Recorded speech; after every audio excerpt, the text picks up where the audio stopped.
నమస్తే, welcome to YT TV. Bulletin లో ముందుగా హెడ్లైన్స్.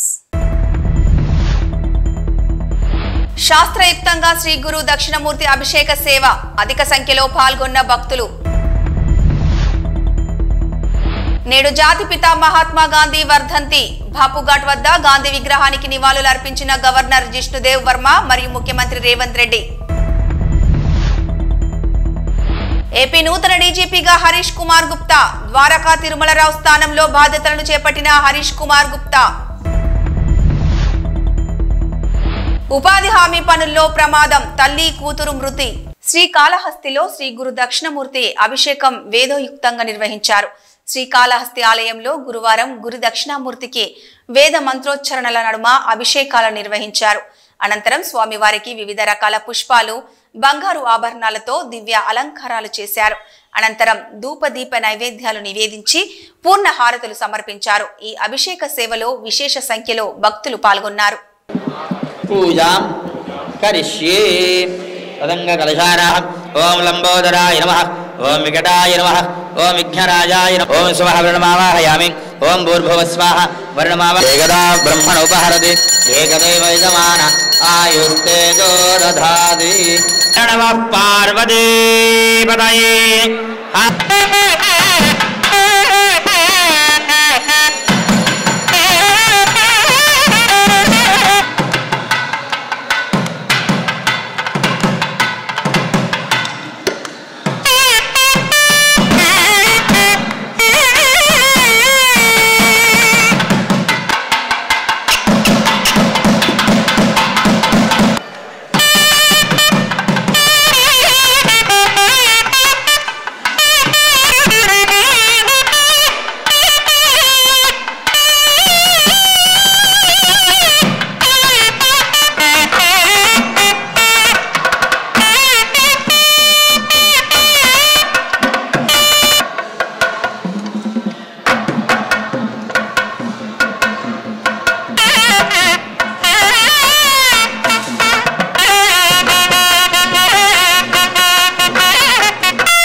మోహన్ దాస్ కరమ్చంద్ గాంధీ వర్ధంతిని పురస్కరించుకొని తెలంగాణ ప్రథమ పౌరుడు గవర్నర్ జిష్ణుదేవ్ వర్మ మరియు ముఖ్యమంత్రి రేవంత్ రెడ్డిలు మహాత్మా గాంధీకి ఘన నివాళులర్పించారు.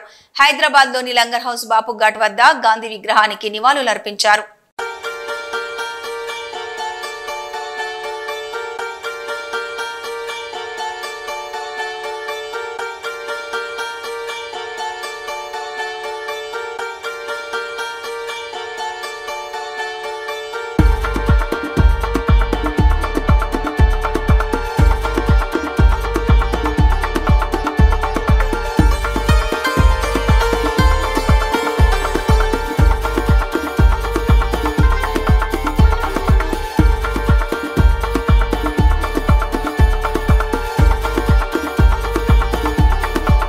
ఏపీ నూతన డీజీపీగా హరీష్ కుమార్ గుప్తా నియమితులయ్యారు. ఈ నెల 31న పదవి విరమణ చేయనున్న ద్వారక తిరుమలరావు స్థానంలో ఆయనను ప్రభుత్వం ఎంపిక చేసింది. ప్రస్తుతం విజిలెన్స్ అండ్ ఎన్ఫోర్స్మెంట్ విభాగం డైరెక్టర్ జనరల్ గా బాధ్యతలు నిర్వహిస్తున్న హరీష్ కుమార్ గుప్తాకు డీజీపీగా అదనపు బాధ్యతలు అప్పగిస్తూ రాష్ట్ర ప్రభుత్వ ప్రధాన కార్యదర్శి కె విజయానంద్ బుధవారం ఉత్తర్వులు జారీ చేశారు.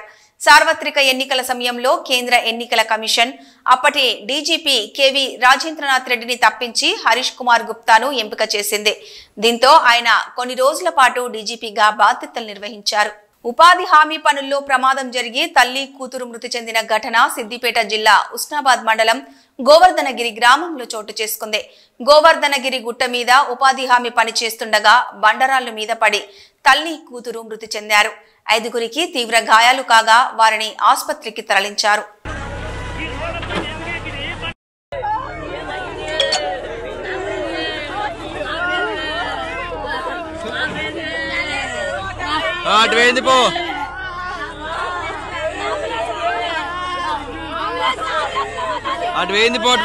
అక్రమంగా తరలిస్తున్న నల్లబెల్లం పట్టుకున్నారు. నారాయణపేట పట్టణంలోని వాహనాల తనిఖీలో కర్ణాటకలోని గుర్మెట్కల్ పట్టణం నుండి మహబూబ్ నగర్ కు అక్రమంగా రవాణా చేస్తున్న నల్లబెల్లం పట్టుకున్నట్లు సిఐ శివశంకర్ తెలిపారు. 1140 క్వింటాల నల్లబెల్లం విలువ 1,14,000 ఉంటుందని చెప్పారు.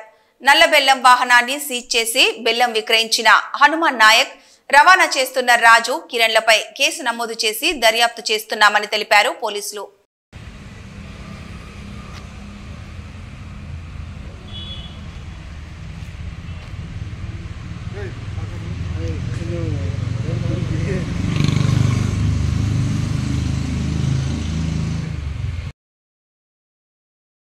ఢిల్లీలోని మొత్తం 70 అసెంబ్లీ స్థానాలకు ఎన్నికలు ఒకే దశలో ఫిబ్రవరి 5న జరగనున్నాయి.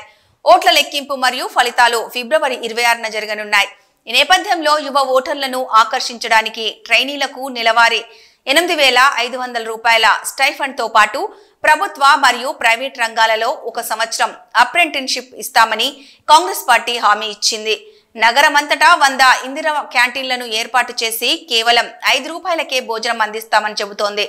ఈ నేపథ్యంలో కాంగ్రెస్ పార్టీ మహిళలకు నెలవారీ భత్యం 2,500 రూపాయలు మరియు 300 యూనిట్ల వరకు ఉచిత విద్యుత్ను అందిస్తామని హామీ ఇచ్చింది. ఢిల్లీ నివాసితులకు 25 లక్షల విలువైన వైద్య చికిత్సను ఉచితంగా అందిస్తామని కాంగ్రెస్ ప్రతిజ్ఞ చేసింది. మల్లారెడ్డి ఉమెన్స్ ఇంజనీరింగ్ కళాశాలలో ఓ విద్యార్థిని సూసైడ్ యత్నం చేసింది. మేడ్చల్ పేట్ బషీర్బాద్ పోలీస్ స్టేషన్ పరిధిలోని బీటెక్ ఫస్ట్ ఇయర్ విద్యార్థిని కీర్తి క్యాంపస్ పరీక్షలు ఫెయిల్ అవుతాననే భయంతో 4వ ఫ్లోర్ కిటికీ నుండి దూకపోయింది. అయితే ఆమెను కింద పడకుండా పట్టుకొని కాపాడారు తోటి విద్యార్థులు.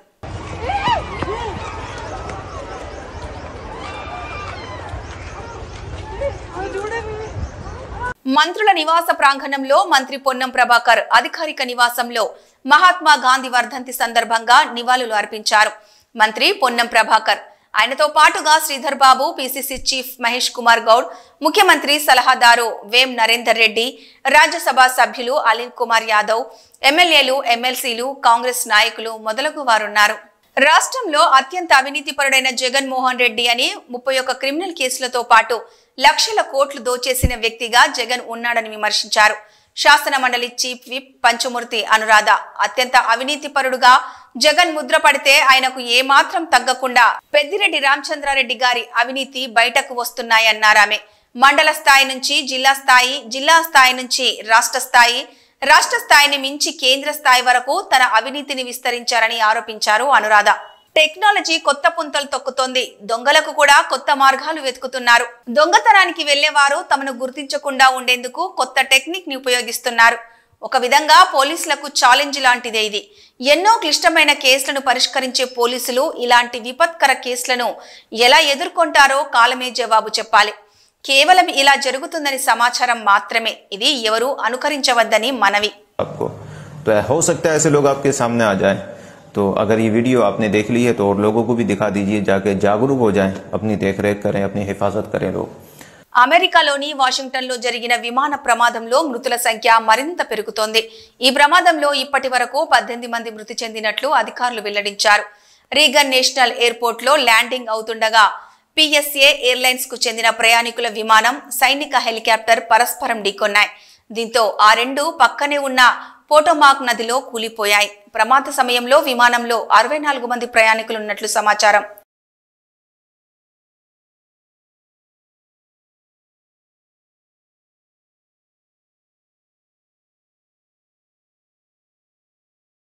సూర్యాపేట జిల్లా కేంద్రంలోని ఎస్టీ హాస్టల్లో ఫుడ్ పాయిజన్ జరిగి 12 మంది విద్యార్థినులు అస్వస్థతకు గురయ్యారు. అస్వస్థతకు గురైన వీరందరినీ ఓ ప్రైవేటు ఆసుపత్రికి తరలించి చికిత్స అందిస్తున్నారు.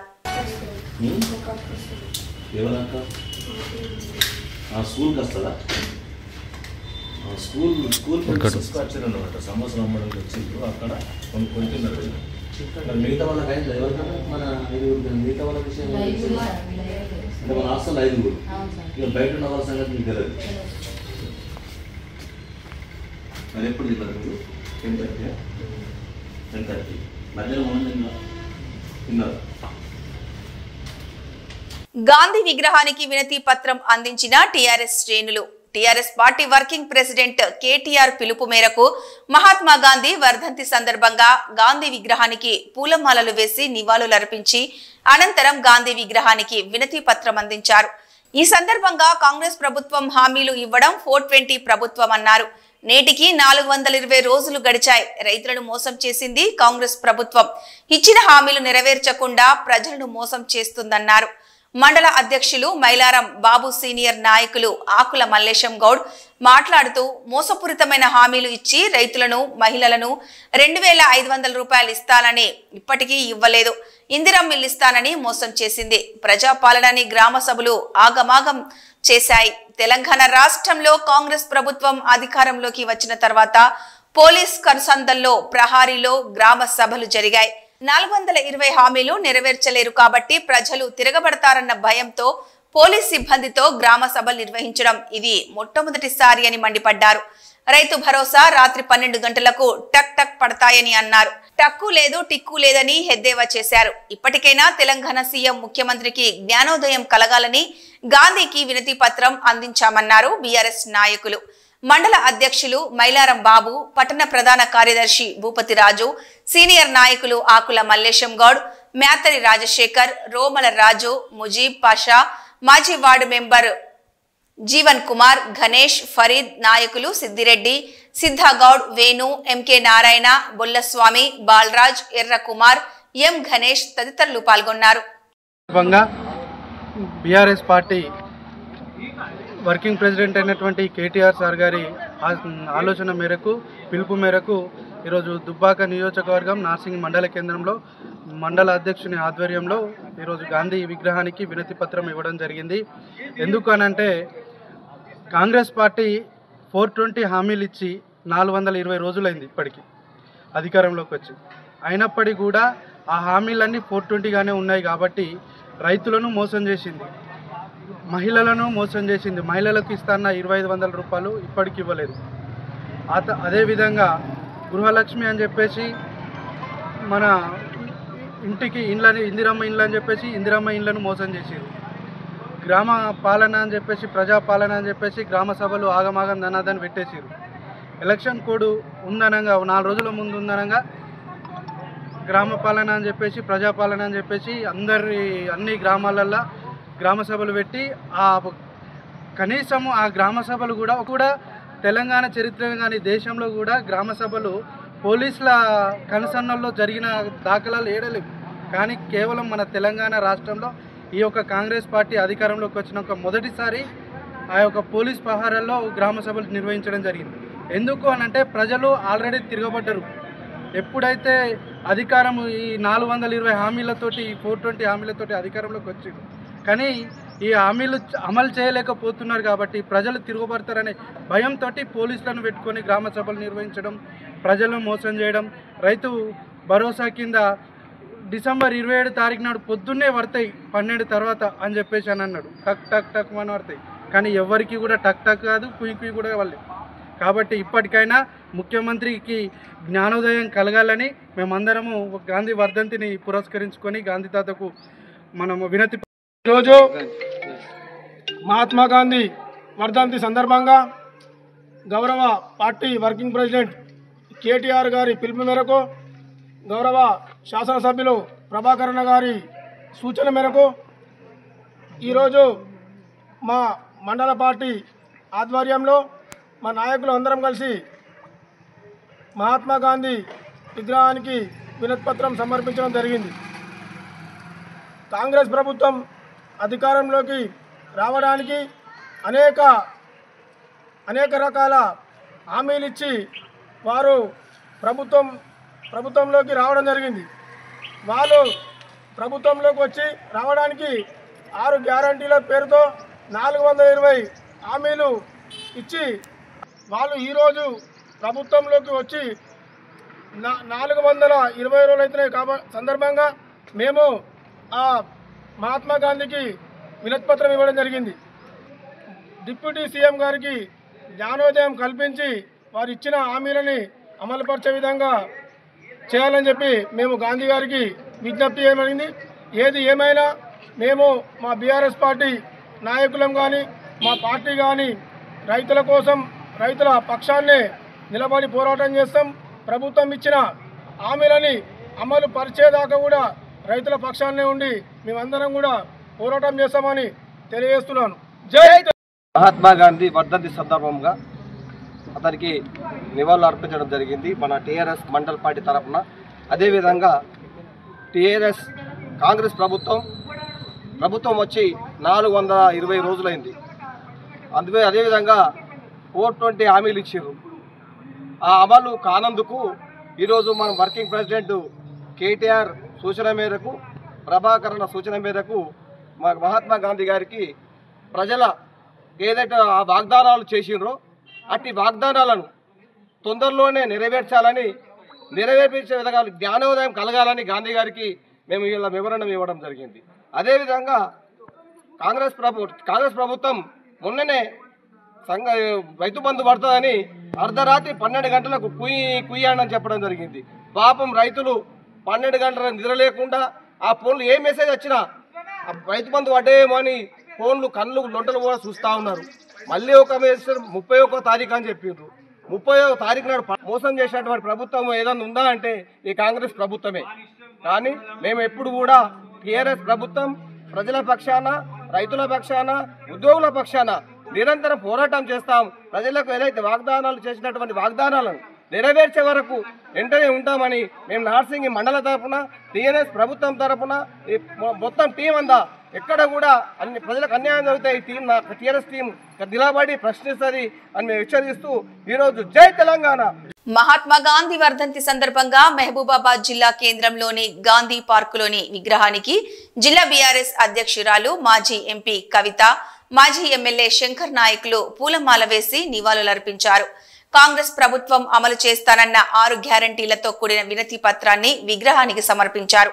ఈ సందర్భంగా జిల్లా అధ్యక్షురాలు మాట్లాడుతూ 2023 అసెంబ్లీ ఎన్నికల్లో తెలంగాణలో అధికారంలోకి రావడానికి కాంగ్రెస్ పార్టీ అమలు కాని హామీలనిచ్చి ప్రజలను మోసం చేసిందని మండిపడ్డారు.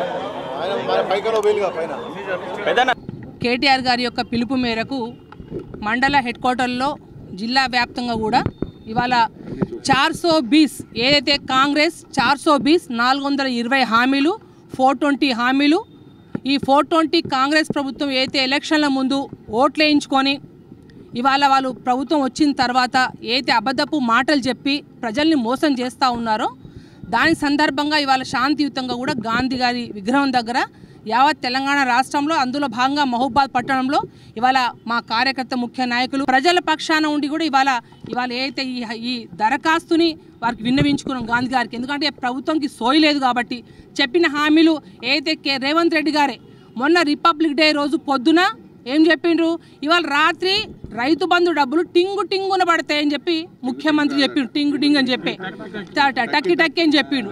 చెప్పినాక ఏం చేసిండ్రు, మళ్ళీ సాయంత్రం కాగానే మార్చి 31 వరకు పడతాయంట. అంటే వాళ్ళ మాటల మీదనే వాళ్ళకు సోయలేక అపరిచితుడులాగా అందులో ఎట్లయితే అపరిచితిలో హీరో ఏ విధంగా అయితే 2 రకాలుగా పొద్దున ఒక మాట గంట ఒక మాట మాట్లాడతారో ఇవాళ రేవంత్ రెడ్డి గారు కూడా అపరిచితుడులాగా ఇవాళ క్షణక్షణం మాటలు మారుస్తూ ప్రజల్ని మభ్య పెడుతూ ఉన్న ప్రభుత్వం ఇవాళ ఈ ముఖ్యమంత్రి రేవంత్ రెడ్డి గారు.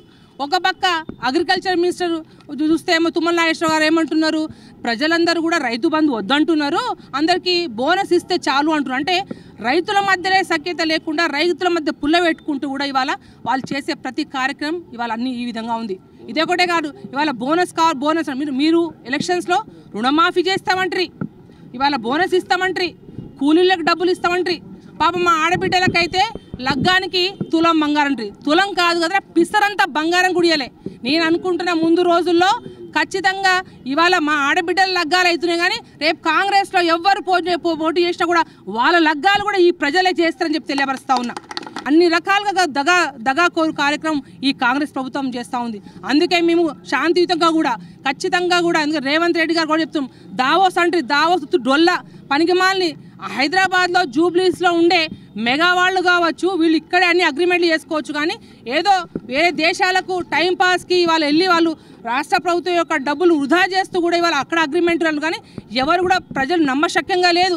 కేసీఆర్ గారు ఇచ్చిన ఉద్యోగాలనే మళ్ళీ వీళ్ళు ఎన్నో పెద్ద ఆర్భాటం చేసి ఎల్బీ స్టేడియంలో మేము ఉద్యోగాలు ఇచ్చిన చెప్పి డాబు కొట్టుకున్నారు. కానీ ఈ కాంగ్రెస్ పాలన వచ్చినాక అందుకే అంటున్నాం, మీ 420 హామీలు ఇవాటితో 420 రోజులు పూర్తయిన సందర్భంగా ఇవాళ గాంధీ గారికి వినతి పత్రిస్తున్నాం.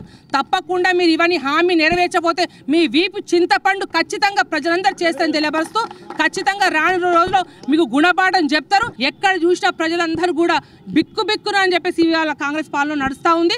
ఖచ్చితంగా మేము ముందు రోజుల్లో మీకు గుణపాఠం చెప్తామని చెప్పి తెలియపరుస్తూ మరొక్కసారి గాంధీ గారికి ఇవాళ ఈ వర్ధంతి సందర్భంగా కూడా ప్రత్యేకంగా కూడా ఇవి దరఖాస్తు ఇస్తాం. ఇది అంతా కూడా గ్రామాలలో కావచ్చు, ఎక్కడెక్కడ గాంధీ విగ్రహాలను మన కార్యకర్తలందరూ మూకుముడిగా అక్కడ పోయి ఇవ్వాల్సి కోరుతా ఉన్నాం. ఇవి ఈ బులెటిన్ అప్డేట్స్.